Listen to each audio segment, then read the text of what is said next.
Hello साथियों, कैसे हो आप सब। आज के इस वीडियो लेक्चर में आप सभी का स्वागत है। आज का हमारा डे नंबर 22 हो चुका है। जी हाँ, मतलब हम 21 लेक्चर ऑलरेडी यूट्यूब पर ले चुके हैं, वो भी फ्री में। ठीक है, आपको पता है सॉलिड स्टेट एंड इलेक्ट्रॉनिक्स ही चल रही है हमारी लगभग एक महीने से, और हम पूरा इसके अंदर घुसने की कोशिश कर रहे हैं कि अगर आपके एग्जाम में एक भी क्वेश्चन आता है तो आपसे वो मिस ना हो। और इसके मतलब 2 दिन का लेक्चर और आएगा, 23 एंड 24 लेक्चर तक ये आपकी पूरी बुक कंप्लीट हो जाएगी। तो साथियों, अपना प्यार एंड सपोर्ट इसी तरह बनाए रखना। चलिए, मैं आज के इस वीडियो लेक्चर में स्वागत करता हूं आप सभी का। आज का हमारा टॉपिक होने वाला है डियर स्टूडेंट्स, मोसफेट। मोसफेट क्या होता है, कितने टाइप का होता है, कैसे कैसे इसको बना सकते हैं, ये कितने टाइप का होता है, इसके कितने टाइप होते हैं, ये सब चीज़ हम इस वीडियो लेक्चर में बात करने वाले हैं। इसकी वर्किंग क्या होते हैं, मतलब कैसे कैसे ये काम करता है, इसका ग्राफ कैसे बनता है, ये सब चीज़ जितने भी क्वेश्चन यहाँ पे बन सकते हैं ओवरऑल सब आज के इस वीडियो लेक्चर में आपको कंप्लीट करके दे दूंगा। ठीक है, तो पहला टाइप इसका होता है ई मोसफेट, दूसरा होता है डी मोसफेट। तो चलिए दोस्तों, आपका टाइम बर्बाद ना करते हुए अपने इस वीडियो को शुरू करते हैं। दोस्तों, जैसे कि हम पहली बात कर लेते हैं यहाँ पे मोसफेट और आईजी फैट। देखो, मैंने आपको बताया था पिछले लेक्चर में, अगर आपने हमारा लेक्चर नंबर 19 देखा होगा, उसमें मैंने इस यूनिट 4 का स्टार्टिंग करा था। मैंने कहा था भाई यूनिट जो आपका ये 4 है, इसमें हम आपको मैंने कहा था फैट के बारे में बताया था मैंने आप सभी को। अगर नहीं देखा तो भाई लेक्चर नंबर 19 देख कर आ जाना, समझ में आ जाएगा। ठीक है, चलिए तो भैया मोसफेट की फुल फॉर्म को जान लेते हैं। मोसफेट की फुल फॉर्म क्या होता है, मैंने आपको बताया था एम का मतलब metal oxide semiconductor field effect transistor. ये मैंने आपको पहले लेक्चर यानी 19 लेक्चर में भी बताकर आ गया था। ये फुल फॉर्म है, आपकी बुक में यहाँ से क्वेश्चन डाल रखा है, तो उससे आपको घबराना नहीं है। दोस्तों, आपको बताना चाहूँगा इसका दूसरा नाम भी होता है जिसको बोलते हैं आईजी फैट। ठीक है, आईजी फैट। अब देखो, आईजी फैट इस मतलब मोसफेट को आईजी फैट इसलिए कहा जाता है, पूछ सकता है कि मोसफेट को आईजी फैट क्यों कहा जाता है। क्योंकि जो इसमें दोस्तों SiO2 मतलब जो सिलिकॉन ऑक्साइड की जो इसमें लेयर लगी होती है, आपको मैं अभी बताऊंगा डिटेल में क्या होता है क्या नहीं होता।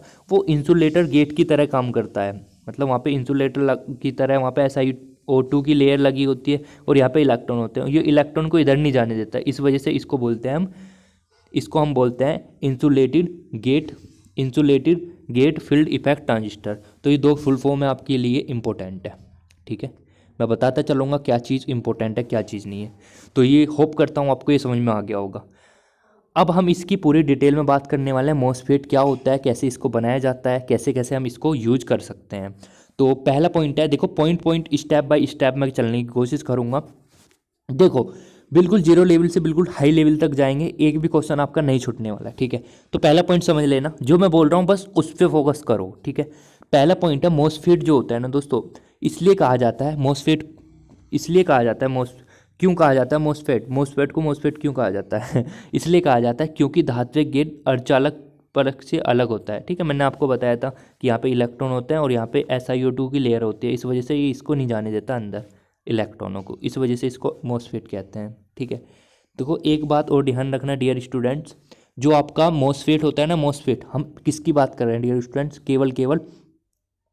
हम अभी केवल मोसफेट के बारे में बात कर रहे हैं। तो जो मोसफेट का निवेशी प्रतिरोध होता है वो जे फैट का निवेशी प्रतिरोध से ज़्यादा होता है। अब तुम्हारे मन में क्वेश्चन उठेगा, सर जे फैट क्या होता है। भाई मैं आपको ऑलरेडी पढ़ा चुका हूँ जे फैट की पूरी वर्किंग। ठीक है, अब आपके मन में क्वेश्चन उठेगा भाई कितना होता है, लगभग भैया 100 मेगा ओम के लगभग होता है निवेशी प्रतिरोध मोसफेट का। ठीक है, अच्छा अब यहाँ पे क्वेश्चन उठता है कि भैया मोसफेट को बनाते कैसे हैं। तो भैया उसको बनाने के लिए आपको केवल एक काम करना होगा, सिलिकॉन, जर्मेनियम ऑक्साइड या विभिन्न अर्धचालक SiO2 या Al2O3 ये होते हैं ना, इनको लेना पड़ेगा, इनके द्वारा बन जाएगा हमारा मोसफेट। अभी बताएंगे यार, सब टेंशन मत लो, ये तो केवल अभी इंट्रो है थोड़ा सा। ठीक है, चलो अब हम बात करें भैया कि सामान्यतः मोसफेट में क्या होता है, किसके संयोग से बनता है। भैया कुछ मत करो, SI का मतलब क्या भैया, SI का मतलब होता है अर्धचालक। ठीक है, अर्धचालक लिया और हमने SiO2 लिया, एक हमने कुचालक पदार्थ लिया जिसको लेयर के रूप में काम करने वाले हैं, उन दोनों का संयोग करा देना, आपका मोसफेट बनकर तैयार हो जाएगा। अब यहाँ पे फिर दोबारा एक क्वेश्चन उठता है कि भैया मोसफेट कितने प्रकार के होते हैं, ये यहाँ पे रोंग लिखा हुआ है। देखो अब यहाँ पे क्वेश्चन उठता है कि भैया मॉसफेट कितने प्रकार के होते हैं। भैया मॉसफेट दो प्रकार के होते हैं, एक तो आपका संवर्धी मॉसफेट, एक अवक्षय मॉसफेट। इसको जो फेमस नाम है इसको ई मॉसफेट बोलते हैं, इसको आपका डी मॉसफेट बोलते हैं, ठीक है। अब ये जो होते हैं दोस्तों आपका ई मॉसफेट और डी मॉसफेट, ये भी दो दो प्रकार के होते हैं, एक एन चैनल एक पी चैनल, ऐसे ये एन चैनल एक पी चैनल, ठीक है। चलिए तो हम बात कर लेते हैं दोस्तों आपका ई मॉसफेट क्या होता है, ठीक है। ई मॉसफेट क्या होता है आपको सभी को क्लियर चमक रहा होगा, मैं होप करता हूँ। चलो तो भैया मैं बात कर लेता हूँ ई मॉसफेट क्या होता है। भैया पहले हम बात कर लेते हैं ई मॉसफेट में एन चैनल ई मॉसफेट के बारे में। देखो पी चैनल ई मॉसफेट भी आपका ऐसे ही बना सकते हो, कोई ज़्यादा इसमें वो नहीं है, बस आपको एक बात का ध्यान रखना है जो मैं आपको बताऊँगा, ठीक है। तो एन चैनल ई मॉसफेट क्या होता है भाई, घबराना मत इस चीज़ से कभी। मैं ये डायग्राम कैसे बन गया भैया, अभी सब चीज़ बनवाऊँगा, टेंशन मत लो। देखो डियर स्टूडेंट्स इसमें क्या होता है, एक सेकंड वेट करना।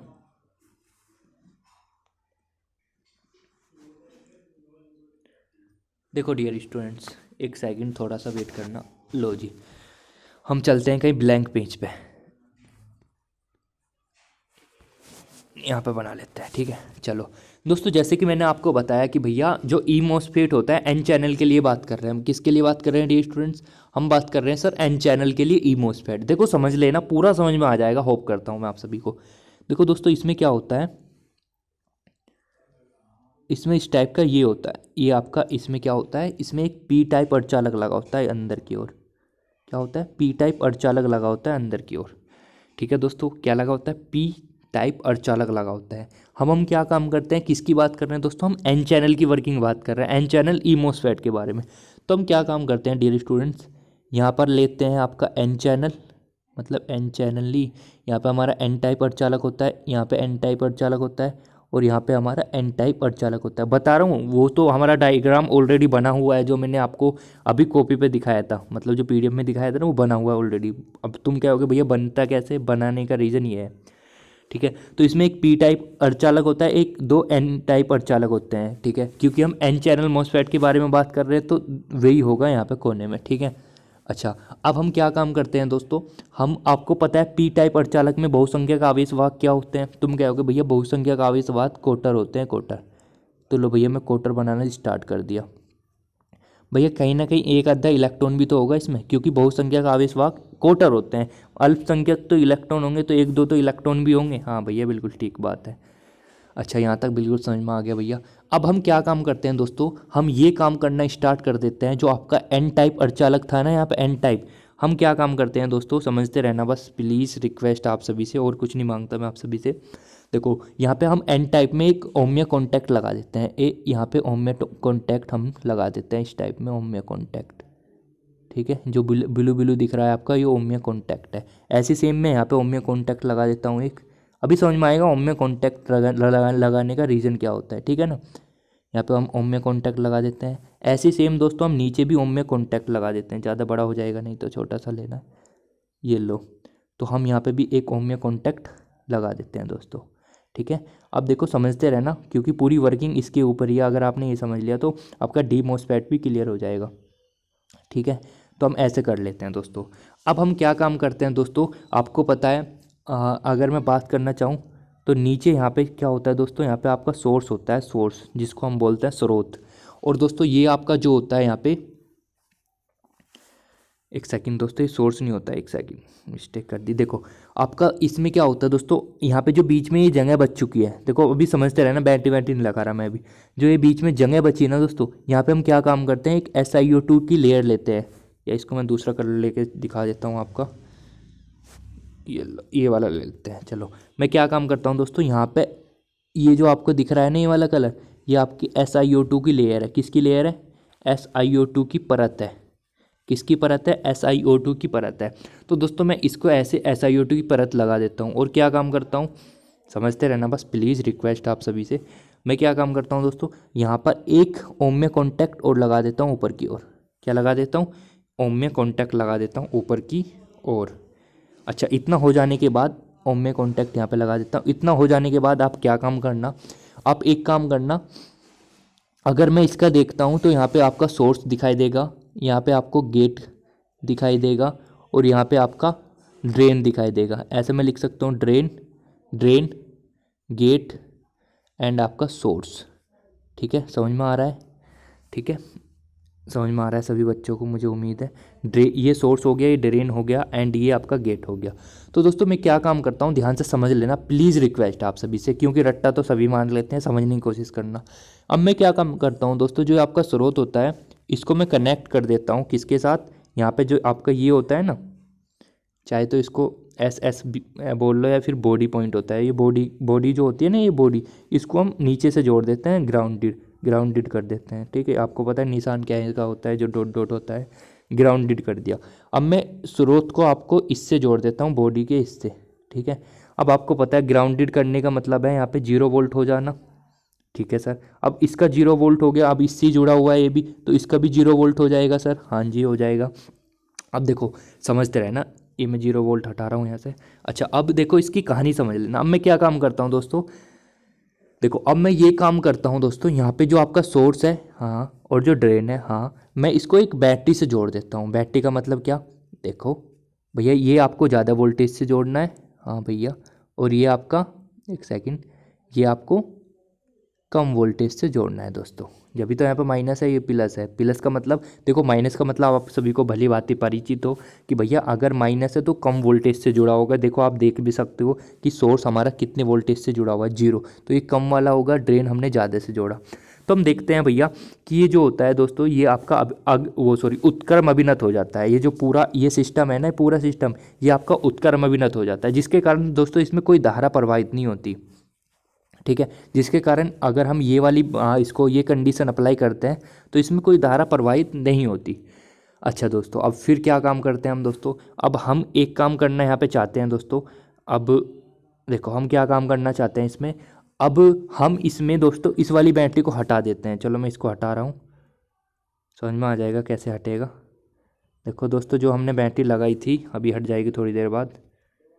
लो दोस्तों, ये हट चुकी है बैटरी। उस बैटरी को मैं हटा देता हूँ और यहाँ पे एक बैटरी लगा देता हूँ जिसका नाम होता है दोस्तों VGS। देखो यहाँ पे S और G के बीच में बैटरी लगा रहे हैं ना, इसलिए इसका नाम रख देते हैं हम VGS बैटरी का नाम रख देते हैं हम। बस ये मत देखा यार राइटिंग बेकार आ रही, बस समझने की कोशिश करना। अब मैं इसको यहाँ पे रख देता हूँ। तो दोस्तों आप देखते हो कि ये जो होता है, आपको पता है इससे जुड़ा हुआ है, ये पॉजिटिव टर्मिनल इससे जुड़ा हुआ है। तो क्या होता है, यहाँ से जो इलेक्ट्रॉन होते हैं ना, जो इलेक्ट्रॉन होते हैं, जितने भी मतलब अल्पसंख्यक आवेश वाहक होते हैं, आपको पता है पी टाइप में, तो इलेक्ट्रॉन यहाँ पे आने लगते हैं दोस्तों। ये यहाँ पे जो आपकी SiO2 की लेयर बनी हुई थी ना, उसके नीचे एकत्रित होने लगते हैं इलेक्ट्रॉन।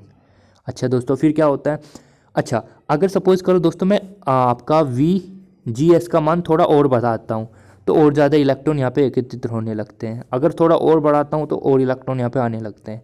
ऐसे ऐसे देखते देखते हम क्या हो जाता है दोस्तों, यहाँ पे हम बोल सकते हैं इसमें, आप बोल सकते हैं दोस्तों इसमें क्या हो जाता है आपका VGS के बढ़ाने पर धारा का मान भी बढ़ने लगता है। ठीक है, क्योंकि आपको पता है जितने मुक्त इलेक्ट्रॉन होंगे उतनी ज़्यादा धारा बहेगी, क्योंकि आपको पता है मुक्त इलेक्ट्रॉन के ऊपर डिपेंड करती है करंट। अच्छा, अब यहाँ पे क्वेश्चन उठता है कि भैया क्या करंट कैसे कैसे बहेगा, इसमें करंट ऐसे तो निकलना स्टार्ट हो जाएगा। मैंने कहा ऐसा नहीं होता इसमें। क्यों नहीं होता भैया, देखो रीज़न ये होता है दोस्तों इसमें, क्योंकि आपको पता है ये SiO2 की परत जो लगी होती है ना, इसमें SiO2 की परत जो लगी होती है, ये आपको पता है कुचालक होती है दोस्तों। जैसे कि मैंने आपको स्टार्टिंग वाले पॉइंट में क्लियर कराया था, ये होती है आपकी इंसुलेटेड। अब ये इलेक्ट्रॉन यहाँ से नहीं जा पाते, इस वजह से क्या होता है दोस्तों, हम इसके ऊपर एक बैटरी और लगा देते हैं। जो हमने पहले लगाई थी उसको एक बार फिर लगा देते हैं हम बैटरी को। तो हम क्या देखते हैं दोस्तों, इसमें एक धारा बहने लगती है, धारा, और जो इसमें इलेक्ट्रिक फील्ड की दिशा होती है वो इस टाइप में हो जाती है आपकी, इस टाइप में। ठीक है दोस्तों, और आपको क्या देखने को मिलेगा, इसमें एक धारा बहने लगती है जिसको हम ड्रेन करंट कहते हैं। ठीक है दोस्तों, और यहाँ पे हम इसको VGS को बढ़ाते रहेंगे तो बढ़ाते रहेंगे दोस्तों, तो आपका ये फॉरवर्ड बायस होता रहेगा। फॉरवर्ड बायस होता रहेगा तो आपका जो ये वाले इलेक्ट्रॉन थे ना, ये इलेक्ट्रॉन तो ये पूरे इसमें ही आ जाते हैं, यानी जो अवक्षय परत है ना इस टाइप में हो जाती है। आपको दिखाऊंगा आगे कि कैसे हो जाती है, मतलब ये पूरा इसमें बन जाता है। और जो ये जो बनता है ना दोस्तों, इसको ही बोलते हैं हम N चैनल। ठीक है दोस्तों, ये जो बनता है इसको ही बोलते हैं हम N चैनल। ठीक है समझ में नहीं आया होगा क्या कर दिया, पर देखो आपको थोड़ा बहुत समझ में आ चुका है। अब जो मैं आपको मेन चीज़ दिखाऊंगा वो समझ में आ गई तो बहुत अच्छी बात है। अब दोस्तों यहाँ पे क्वेश्चन उठता है कि भैया इसके प्रतीक चिन्ह क्या होता है, वेरी वेरी इंपॉर्टेंट। इसका प्रतीक चिन्ह क्या होता है, क्या होता है भैया प्रतीक चिन्ह, समझते रहना भैया। प्रतीक चिन्ह क्या होता है समझने के ऊपर यह पूरा लेक्चर। प्रतीक चिन्ह क्या होता है भैया, देखो अगर मैं एन चैनल की बात कर रहा हूँ, देखो समझना, अगर मैं एन चैनल मोसफेट की बात कर रहा हूँ, एन चैनल ई मोसफेट की बात कर रहा हूँ तो उसका प्रतीक चिन्ह क्या होगा, पी चैनल ई मोसफेट की बात कर रहा हूँ तो उसका प्रतीक चिन्ह क्या होगा। देखो दोस्तों आपको पता है ये आपका गेट ही होता है यहाँ पे, अच्छा ये आपका पता है दोस्तों यहाँ पे आपका ड्रेन होता है, हाँ जी। आपको पता है यहाँ पर सोर्स होता है, हाँ जी। अब देखो मैं क्या काम करता हूँ दोस्तों, ठीक है दोस्तों, मैं क्या काम करना चाहता हूँ यहाँ पे देख लेना आप, एक सेकंड थोड़ा सा मिस्टेक कर दिया। लो पहले एक गोला सा बनाओ, बना लिया, उसके बाद आप यहाँ पे गेट लिखो, यहाँ पे आप ड्रेन लिखो, यहाँ पे आप सोर्स लिखो। आपको क्या काम करना है दोस्तों, आपको पता है इसमें जैसे हम एनपीएन का बनाते थे प्रतीक चिन्ह ऐसे ही बनेगा, पर देखो अलग क्या होता है दोस्तों, इसमें आपका क्या होता है दोस्तों, यहाँ पे डॉट डॉट हो जाता है, डॉट डॉट डॉट, और हम इसको दोस्तों इससे ड्रेन से जोड़ देते हैं, यहाँ पे ड्रेन लगा होता है आपका और यहाँ पे आपका सोर्स लगा होता है, इससे जोड़ देते हैं। अब क्वेश्चन यहाँ पे ये उठता है कि भाई जो हमारा ये होता है ये भी इससे जुड़ा होता है इससे, ठीक। अब क्वेश्चन ये उठता है कि भैया इसमें तीर का निशान अंदर की ओर होता है बाहर की ओर। दोस्तों अगर मैं एन चैनल की बात करता हूँ, एन चैनल ई मोसफेट के बारे में, तो आपका जो तीर का निशान होता है वो अंदर की ओर होता है। रीजन आपको पता है अंदर की ओर क्यों होता है, क्योंकि हम एन चैनल ई मोसफेट के बारे में एन फोर निगेटिव, निगेटिव का मतलब वो अट्रैक्ट करेगा, इस वजह से ऐसा समझ सकते हो अंदर की ओर होगा, ठीक है। अच्छा अगर भैया पी होता तो बाहर की ओर होता, क्योंकि पी रिपल करता है ना पॉजिटिव, ठीक है ना, इस वजह से, ठीक है। अब कुछ बच्चों के मन में क्वेश्चन उठना चाहिए था मुझे तो नहीं लगता उठा होगा, पर कोई बात नहीं फिर भी मैं बता देता हूँ। अब कुछ बच्चों के मन में क्वेश्चन ये उठा होगा, भैया आपने ये डॉट डॉट डॉटेड लाइन क्यों लिया, आप पूरी भी तो ले सकते थे एक साथ। मैंने कहा यार बहुत अच्छे बच्चे हो, तुम्हारा तो क्वेश्चन अच्छा है। अब देखो कैसा, ऐसा क्यों नहीं होता दोस्तों, अगर मैं डॉटेड लाइन लूँगा ना, इसमें डॉटेड लाइन का मतलब केवल केवल यही होता है कि जो हमारी बायस है ना, जो बायसिंग होती है हमारी, जो बायसिंग होती है वो उसकी अनुपस्थिति में कोई भी चैनल या सिग्नल यहाँ पे चैनल नहीं होता, ठीक है ना। अगर जो बाइसिंग है ना वो नहीं हो रही, अगर बाइसिंग नहीं हो रही इसमें, तो आपका जो चैनल होगा कुछ भी चैनल नहीं बनेगा, सिंपल लैंग्वेज में ये समझ लो, ठीक है। और दोस्तों एक चीज़ और समझना है इसमें, जो आपका मोसफेट होता है ना ई मोसफेट, उसका जो ग्राफ बनता है वो भी सेम दोस्तों ऐसे ही बनता है जैसा हमारा जे फैट में हम पढ़ कर आए थे। कैसे कि भैया देखो ये आपका VDS हो गया यहाँ पे, अच्छा ये आपका ID हो गया, इन ड्रेन करंट हो गया। जैसे हम इसको बढ़ाते रहते हैं तो क्या होता है, एक निश्चित मान पर आपका ये कांस्टेंट हो जाता है। और दोस्तों आपको ये भली बात भी पता है इस वाले पॉइंट को हम क्या बोलते थे, बताओ इस वाले पॉइंट को हम क्या बोलते थे, बोलो बोलो, इस वाले पॉइंट को हम क्या बोलते थे, चलो नहीं पता है ना, चलो हम क्या काम करते हैं दोस्तों, अब थोड़ा सा और बढ़ाते हैं तो क्या होता है दोस्तों, एक निश्चित मान के आने के बाद एकदम कांस्टेंट हो जाती है, एक निश्चित मान के मतलब बढ़ाते रहेंगे वो तो कांस्टेंट होती रहेगी अपने आप ही। तो हम बोल सकते हैं इसका ग्राफ देखो, एक क्वेश्चन बहुत बेहतरीन बना हुआ है कि ई मोसफेट का या मोसफेट जो होता है, मोसफेट जो होता है हमारा, और जे फैट, और जो आपका जे फैट होता है, इनके जो VI अभिलाक्षणिक वक्र बनते हैं वो इक्वल बनते हैं, एक जैसे बनते हैं। काफ़ी अच्छा क्वेश्चन यहाँ से बना हुआ है, ठीक है। तो भैया बस हो गया, नो समझ लो, अब तो तुमने पढ़ लिया सारा का सारा। चलो अब मैं चलता हूँ जो हमारा पढ़ना है, चलो भैया यहाँ पे समझ लेना थोड़ा सा। देखो दोस्तों हमारा एन चैनल मोसफेट के बारे में हम पढ़ रहे थे, तो आपको मैंने ये पूरा डायग्राम बना के दिखा दिया, ऐसा ऐसा क्यों होता है, पता चल गया ना आप कैसे कैसे होता है। यहाँ पे कोटर होते हैं, यहाँ पे इलेक्ट्रॉन एकत्रित होने लगते हैं, कब होते हैं, जब हम इसको बढ़ाते रहते हैं, ठीक है ना। अच्छा चलो आगे बढ़ते हैं भैया। देखो ये सब चीज़ मैं आपको बता चुका, इसमें पी टाइप अर्धचालक अल्पसंख्यक अल्प मिश्रित होते हैं, ठीक है ना। अच्छा अगला क्वेश्चन है निवेशी प्रतिरोध, इसमें जो होता है 10⁹ मेगाहर्ट्ज का होता है लगभग। और इसका जो दोस्तों हम मुख्यतः यूज करते हैं ना, जो प्रमुख यूज करता है वो पावर डिवाइस में इसमें बेहतर युक्ति है यूज करने के लिए, ठीक है। जो आपका एन चैनल मोसफेट होता है या पी चैनल मोसफेट होता है दोस्तों, वो आपका पावर डिवाइस में सबसे अच्छा यूज करने के लिए बेहतरीन युक्ति है हमारे पास, ठीक है। चलिए आगे चलते हैं। प्रतीक चिन्ह मैं आपको बता चुका था, प्रतीक चिन्ह आप कैसे बनाओगे दोस्तों, एन का है तो अंदर की ओर, पी का है तो बाहर की ओर, ठीक है। ध्यान समझ लेना दोस्तों, अगर हम ई मोसफेट के बारे में बात कर रहे हैं दोस्तों, ई मोसफेट के बारे में, तो प्रतीक चिन्ह एन का ऐसा बनेगा, पी का ऐसा बनेगा। अगर हम डी मोसफेट के बारे में बात कर रहे हैं, डी के बारे में, डी के बारे में, डी के बारे में, तो डी में उल्टा हो जाएगा, एन का ऐसा बनेगा और पी का ऐसा बनेगा। बस ये अंतर है, आप इसका याद रखो, दूसरे का याद करो ही मत, क्योंकि आपको अंतर पता हो चलना चाहिए बस इसका। देखो दोस्तों मैंने ये भी लिख रखा है इसमें, ये जो डॉटेड लाइन होती है इसमें जो डॉटेड होती है, देखो ये जो डॉटेड लाइन है ये केवल यही बताती है कि भैया बायसिंग की अनुपस्थिति में कोई चैनल नहीं होता, ठीक है ना। चलिए आगे बढ़ते हैं। वर्किंग क्या है इसकी, देखो वर्किंग कुछ भी नहीं है, जो मैंने बताई वही है वर्किंग।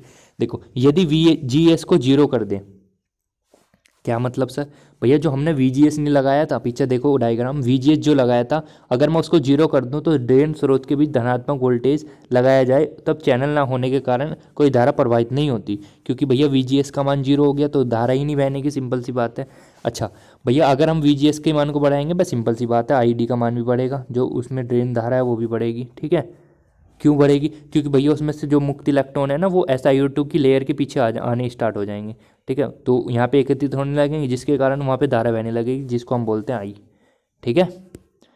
VI अभिलाक्षणिक वक्र मैंने कहा था भैया J फैट के इक्वल होता है, ये रहा आपका वक्र, ठीक है।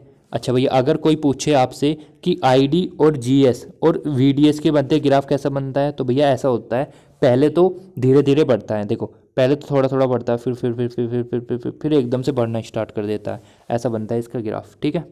चलिए आगे चलते हैं, डी मॉसफेट के बारे में पढ़ते हैं थोड़ा सा। डी मॉसफेट भैया देखो, ई मॉसफेट तो हमको बनाना पड़ता है, ऐसा समझ लो, ई मॉसफेट तो हमको बनाना पड़ता है, डी मॉसफेट आपको बना बनाया मिलता है, ठीक है दोस्तों। अच्छा तो आपको डायग्राम दिख रहा होगा, आपको पता है भली भांति परिचित हो ये डायग्राम कैसे बना होगा, सबको बताया, बताने की जरूरत नहीं, बस इतना ध्यान रखना ये बना बनाया होता है डी मॉसफेट, ठीक है दोस्तों। समझ में आ रही है बात, समझ पा रहे हो। देखो अब देखो ये आपको लग रहा होगा सर ये कैसे होता है, देखो इसमें क्या होता है दोस्तों, एक बार इसको समझ लो थोड़ा सा, ये डायग्राम तो वही है जैसे मैंने अभी बनाया था थोड़ी देर पहले।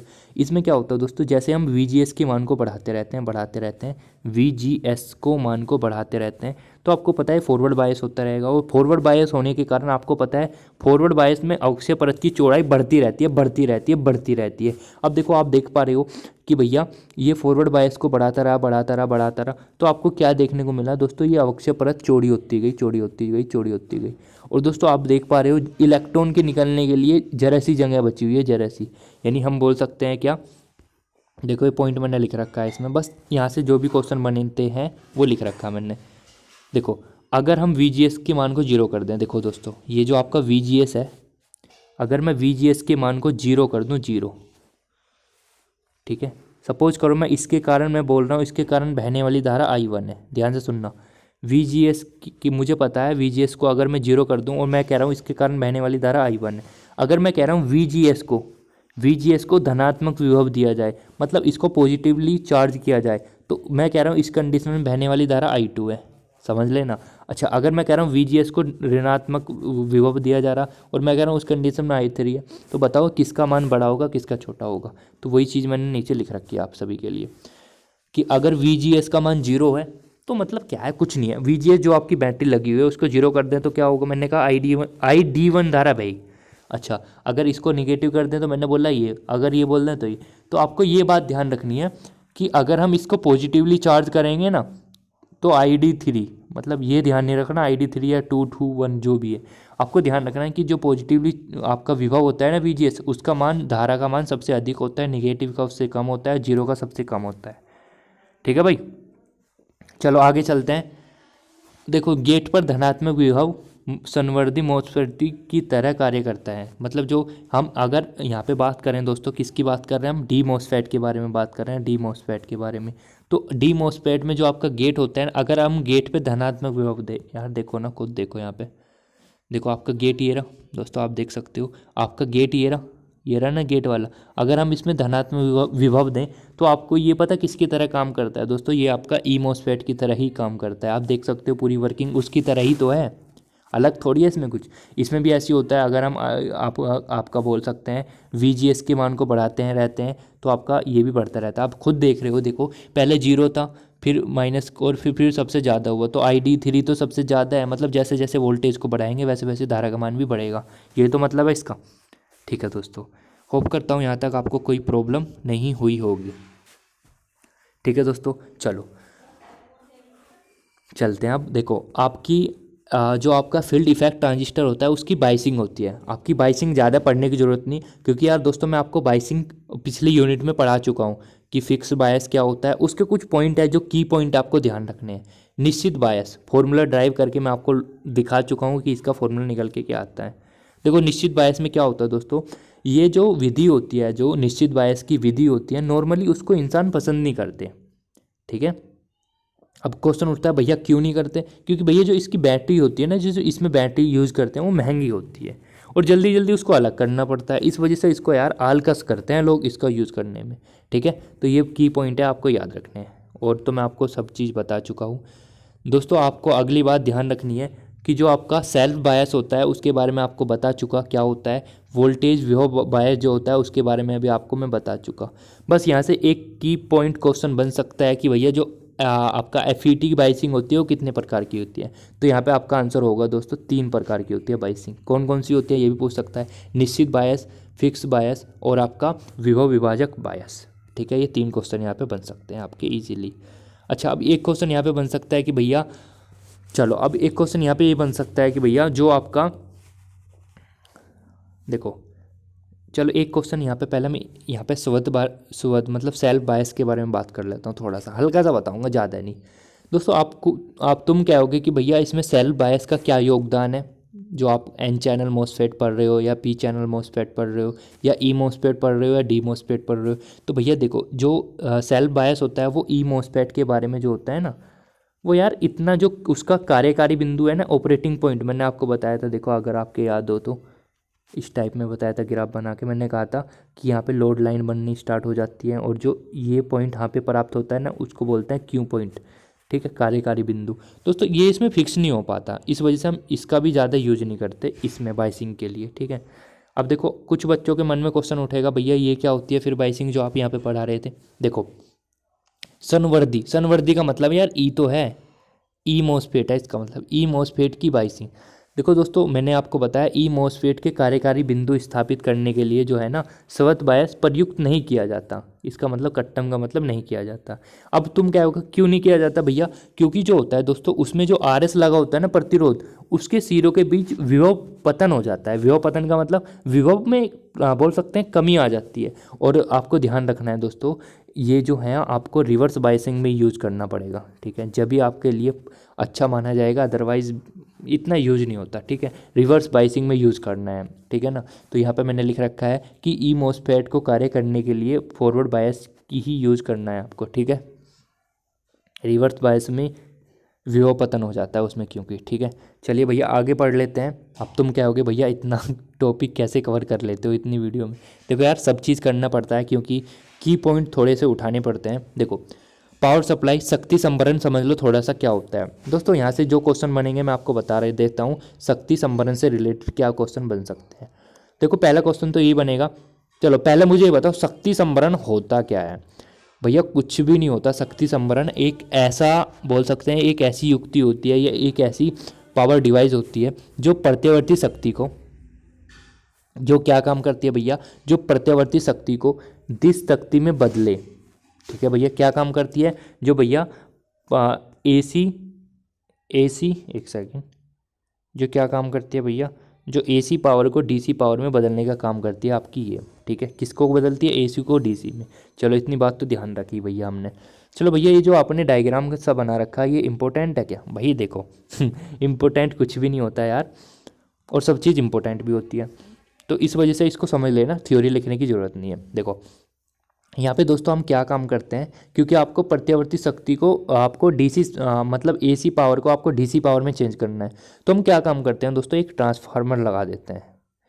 ट्रांसफार्मर आप पता है ये ट्रांसफार्मर का ही निशान होता है, ठीक है। तो हम दोस्तों यहाँ पे ट्रांसफार्मर फिट कर देते हैं, या पी क्यों, क्योंकि आपको पता है अपचाई ट्रांसफार्मर उच्चाई ट्रांसफार्मर होते हैं, ठीक है ना, ठीक है। तो हम क्या काम करते हैं दोस्तों, यहाँ पे आपका एक पीएन ट्रांजिस्टर ये रहा, एक पीएन संधि डायोड ये रहा, एक ये रहा, एक ये रहा। तो हम क्या करते हैं दोस्तों, यहाँ पे 4 पीएन संधि डायोड फिट कर देते हैं।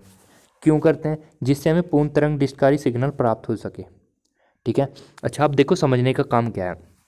अब दोस्तों हम क्या काम करते हैं, फ़िल्टर लगा देते हैं। एक फिल्टर का काम होता है, दोस्तों जो इसमें हम इनपुट दे रहे हैं ना, इनपुट क्या दे रहे हैं, इनपुट दे रहे हैं भैया हम इसमें एसी करंट, इनपुट दे रहे हैं हम एसी करंट। तो दोस्तों आपका जो ये होता है आपका ये जो आपका यहाँ पे फिल्टर लगा होता है, इसका काम होता है दोस्तों कि इनको रोकने का काम करता है। क्योंकि आपको पता है एसी को डीसी में चेंज करना है, तो आप इसमें क्या काम करता है दोस्तों, ये एसी को रोकने का काम करता है। और बीच में एक आपका प्रेरक और लगा देता है। आपको पता है प्रेरक भी काम करेगा धारा को रोकने का। और फिर यहाँ पे फिल्टर होता होता होता होता ऐसे ऐसे यहाँ पे आपको क्या प्राप्त हो जाएगा, यहाँ पे आपको निर्गत सिग्नल प्राप्त हो जाएगा, वो भी डीसी के रूप में। किसके रूप में? डीसी के रूप में निर्गत सिग्नल प्राप्त हो जाएगा। तो इसका मतलब ये था। ठीक है दोस्तों, चलो उम्मीद करता हूँ ये समझ में आ गया होगा। हर एक खुशखबरी आपके लिए, सब चीज़ कंप्लीट हो गया है ना। चलो तो दोस्तों आज के इस वीडियो लेक्चर में इतना ही करते हैं भाई। अगला जो 1 या 2 मैं मान के चलता हूँ, वैसे एक लेक्चर में मैं आपकी ये इस यूनिट को कंप्लीट कर दूंगा, पर मैं मान के चल रहा हूँ फिर भी 2 लेक्चर लगेंगे आपके। ठीक है, तो पढ़ाई करते रहिए। All the very best.